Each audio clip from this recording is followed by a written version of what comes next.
You're right guys, Shay here, Uneven Mounts. Hope you guys are well. If you're new to the channel and you like the content, please do subscribe, that'd be much appreciated. Anyway, let's get into this. So we've got the two 3-match series between England and Australia, the T20s and the ODIs. England have announced their white ball squad today. It's Monday the 31st of August. Yeah, so the T20 series starts on Friday the 4th of September. As you can see on your screen right now, you've got the itinerary.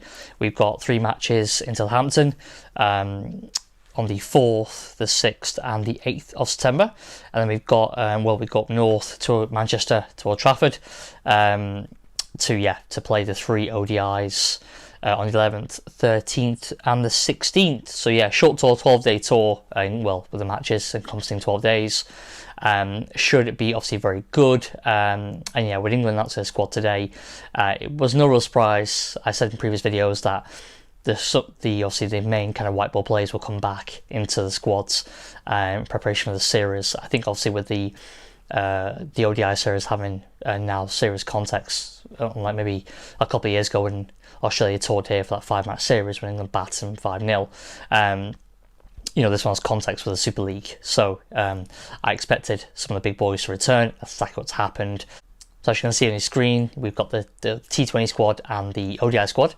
So we'll start with the T20 squad. We've got Eoin Morgan as captain, obviously, Moeen Ali, Jofra Archer, Johnny Bairstow, Tom Banton, Sam Billings, Josh Butler, Sam Curran, Tom Curran, Joe Denley, Chris Jordan, David Milan, Ade Rashid and Mark Wood. So yeah, actually if you just turn to that T20 squad for now and talk about the kind of major talking points for me and obviously for a lot of people is the non-inclusion, I won't say omission, but non-inclusion of Joe Root. Obviously he's come off some very good form for Yorkshire past couple of days, got a couple of 60s, took 2 wickets as well in the first match he played for Yorkshire on Saturday. Bowled today as well but didn't take any wickets, but yeah, a couple of 60s, batting at 3 for Yorkshire. Was it 4? I can't remember, 3 or 4. I think he was batting at 3. But yeah, did very well. Obviously, he scored a good strike rate around 150. So, obviously, in good nick. Obviously, came up with some comments as well that he wants to get back into that T20 side. As we all know how well he did last year for England, that World Cup. I think he was strike rate about 142.58 and averaging, I think it was 35.77 in the World Cup 4 years ago. That being said, over the past couple of years, not been as well for him. It's not gone as well as probably he'd like. And I think obviously there's the reason why he's been omitted. Not included. I think one of the main reasons is because obviously England have a plethora of quality white ball players now, white ball batsmen in particular, and the fact that they arguably will not miss a Joe Root in a T20 squad is really testament to the amount of quality and the strength and depth that they actually have at Eoin Morgan's disposal. But I think also an eye has been given really on his schedule. I know he doesn't play much franchise cricket around the world. Obviously, he played for Sydney Thunder last year. Didn't really work out, did it, for the Thunder? But Joe Root obviously is the England captain, not batting that well over the past couple of years, averaging under 40 in that period, and it's just, I think that maybe Ed Smith and Silverwood and the management have realised that maybe they need to kind of just maybe look at his schedule and maybe prioritise what's more important to them, because the reality is England do not have the amount of quality red ball options available for that test team, and Joe Root is very much a centrepiece of that top 6. He's a cornerstone of that top 6. They need to get Joe Root back where he was a few years ago.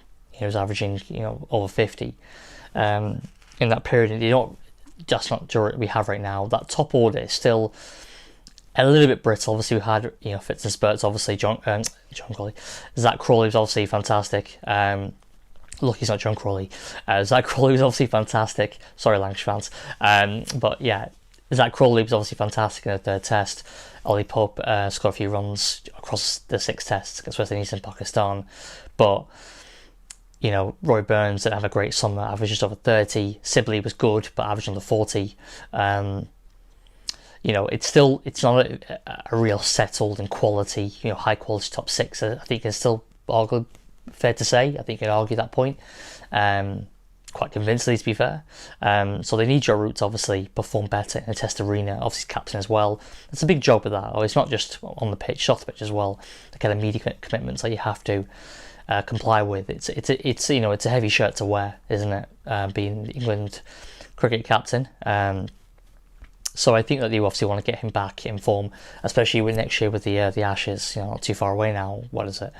Just over 14 months away, isn't it? So yeah, they obviously maybe looking at the fact that maybe taking him out the T20 setup, even though I know he's desperate to play, and obviously he's shown that with this hunger for Yorkshire to make runs, he wants to get back into that setup. But I think it's a pretty good idea to maybe just kind of take him out the setup for now and just let him work on his test game, and obviously still play the ODIs because he's a phenomenal ODI player. He's a very, very, very good T20 player as well. But the reality is, I don't think England, especially with the World Cup being postponed, he might not be in the thoughts anymore. Joe Root will have to wait and see.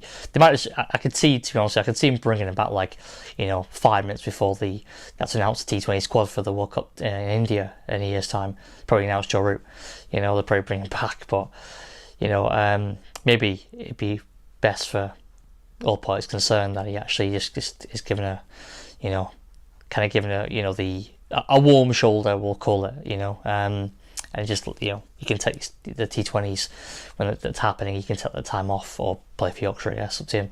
Anyway, I mean the other glaring omission from both squads. We'll get to the ODI squad in a bit.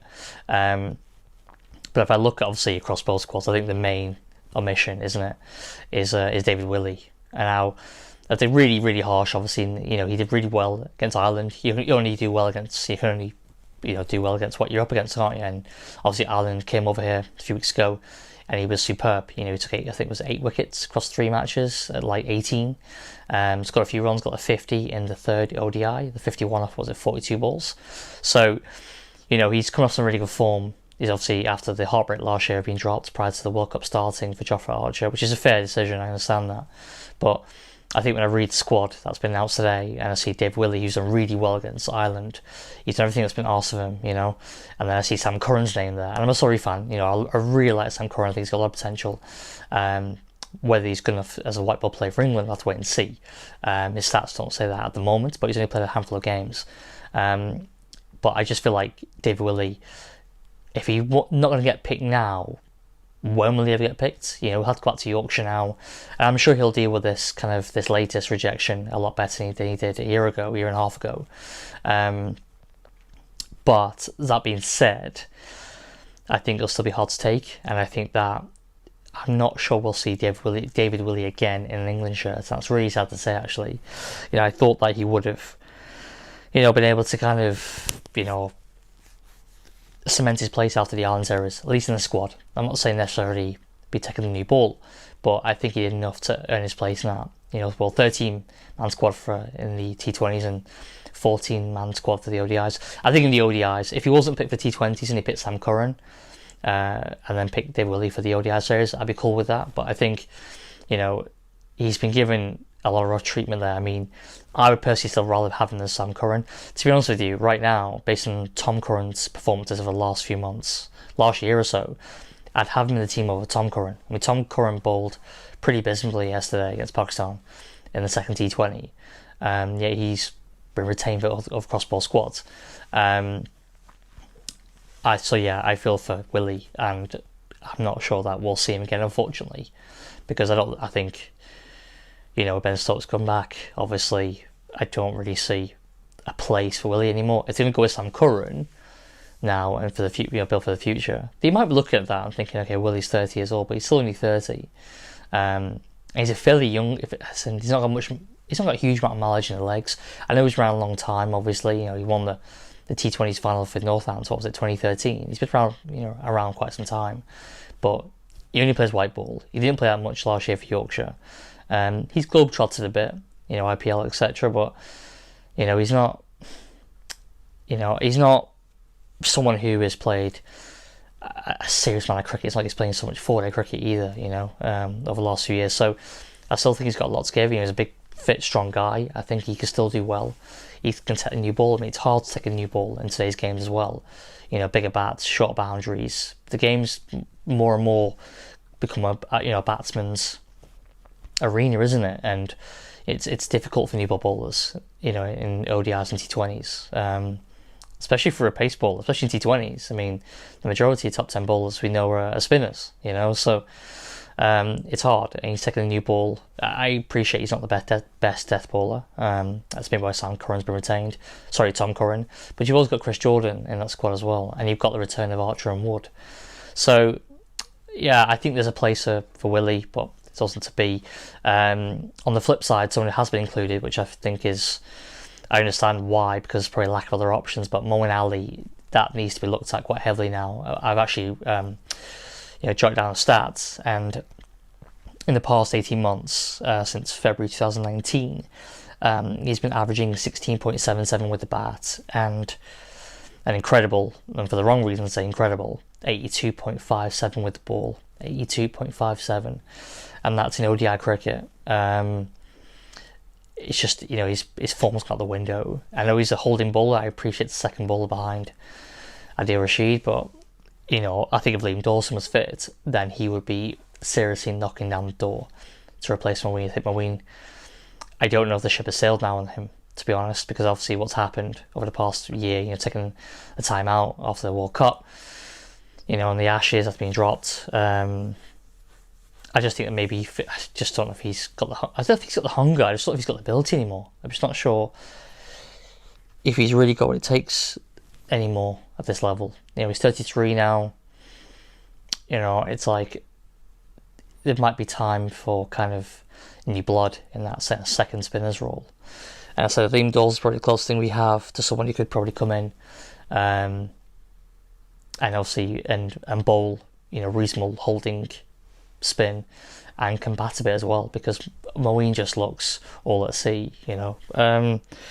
Another really poor shot yesterday against Pakistan. I just wonder where we're going with this Moeen Ali selection. Maybe it's just time to try someone new. I'm just thinking of a youngster that can come through. Maybe you guys can help me out. Leave in the comment section who you think could be worthy of that second spinner spot. Could bat at 7 or 8. I think batting at 6 is a bit ridiculous. I think he should be batting lower down the order. Now I know I'm comparing a T20 match yesterday obviously to the ODI squad, but his ODI stats his T20 stats don't fare much better. So I do worry. I think that maybe he's maybe on the slide big time, Moeen, to be honest. Rest of the squad, I'm happy with obviously Archer and Wood, which is back, which is fantastic. Josh Butler, fantastic. Sam Billings retains his role in the side as well. But interesting to see how they play Butler, if they're going to put him in the top order or they're going to bring him in at 6 to compete with Billings at finisher role. It's not a competition, is it really, because Butler will get a nod for sure, but Billings has done fantastic since he got recalled and brought back for the Ireland series. A bit like David Willey, isn't it? But yeah, Billings is there. So he bat well yesterday against Pakistan. Did well to finish the game off. So some nice clean hitting at the end. So yeah, I wonder what's going to happen with Sam Billings. If we go to the rest of the T20 squad, we've got obviously David Milan has been retained as well, which is great because he obviously batted really well yesterday. He's got a 50. So yeah, happy for him. That's really good news to see him play. I think he's going to find it tough to stay in the team when Ben Stokes returns, but I guess he'll have obviously opportunities against Australia for now, with Stokes not there. So if he can do well in those 3 matches, it'd be good to see how he's kind of dealt with going forward in that team, because I think him and Banton might be competing for one spot. I can see that. You could see potentially Butler open and Milan or Banton batting at 3 potentially. Compete for that spot. Really happy that Tom Banton is playing. Obviously come off the really good 17, that first truncated ODI against Pakistan, but really good to see Banton retained. So yeah, happy for him as well. I think he's a very, very, very talented player. I think he's going to give a lot to him over the next 10 years. So yeah, anyway, that's it from me, guys. I'm actually going to do another separate video, just kind of calling off a few other bits on this white ball squad that's been announced today. Anyway, that's it for me, guys. If you enjoy the content, please do like the video, share, comment, and most of all, subscribe. And I will see you on the next one. Cheers.